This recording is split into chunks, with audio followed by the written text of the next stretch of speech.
Teksti i sotëm tregon se si Senakeribi, mbreti i Asirisë, dërgoi komandantin e ushtrisë së tij, Rabshakehun, bashkë me një ushtri të madhe, për të rrethuar Jerusalemin dhe për ta kërcënuar Judën. Rabshakehu e përqesh Ezekian, duke thënë se ai i cili ishte mbështetur te Egjipti dhe ishte rebeluar kundër mbretit të Asirisë, nuk mund ta mposhte kurrë mbretin e Asirisë.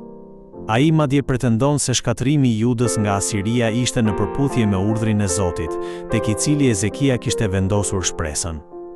Përmes këtyre fjalëve, ai përpiqet ta bindë Ezekian që të mos i kundërvihet Asirisë, por të dorëzohet. Kjo përpjekje e Rabshakehut është gjithashtu mënyra me të cilën Satani sulmon besimtarët edhe sot. Satani përpiqet ta bëjë besimtarin të dekurajohet dhe të dëshpërohet.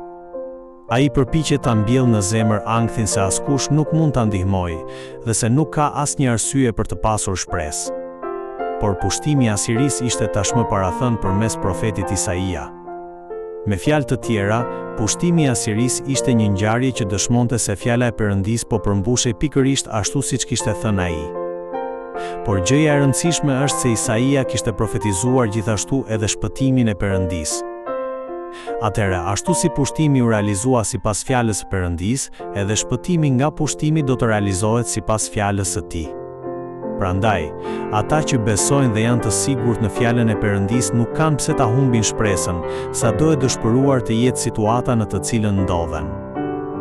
Kur kapemi pas fjalës së Perëndisë, fillojmë të ëndrrojmë për shpresën dhe mund ta mposhtim dëshpërimin. Në vargun 16, Rabshakehu u bën thirrje banorëve të Judës që të dorëzohen.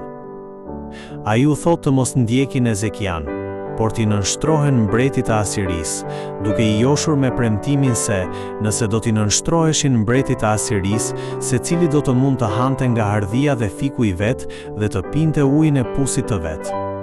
Kjo ofertë e Rabshakehut tregon se sa lehtë njeriu mund të bjerë në tundimin për të kërkuar kënaqësitë trupore dhe kënaqësinë e menjëhershme që ka përpara syve. Është një tundim për të ndjekur dëshirat e mishit në mes të një bote mëkatare. Kjo është një pamje e realitetit betejës shpirtërore. Njerëzit e kësaj bote jetojnë për pasurinë dhe kënaqësitë, prandaj bien lehtësisht në tundime të tilla. Por besimtari jeton me një qëllim krejt tjetër. Ne nuk e bëjmë qëllimin e jetës të hamë, të pimë mirë, të kemi një shtëpi të bukur dhe shumë pasuri, apo të gëzojmë nder dhe pushtet.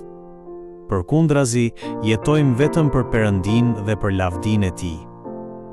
Kur vendosim qartë këtë qëllim të jetës dhe jetojmë sipas tij, mund t'i mposhtim dëshirat e mishit dhe të jetojmë për gjëra shumë më të përjetshme dhe më të vlefshme.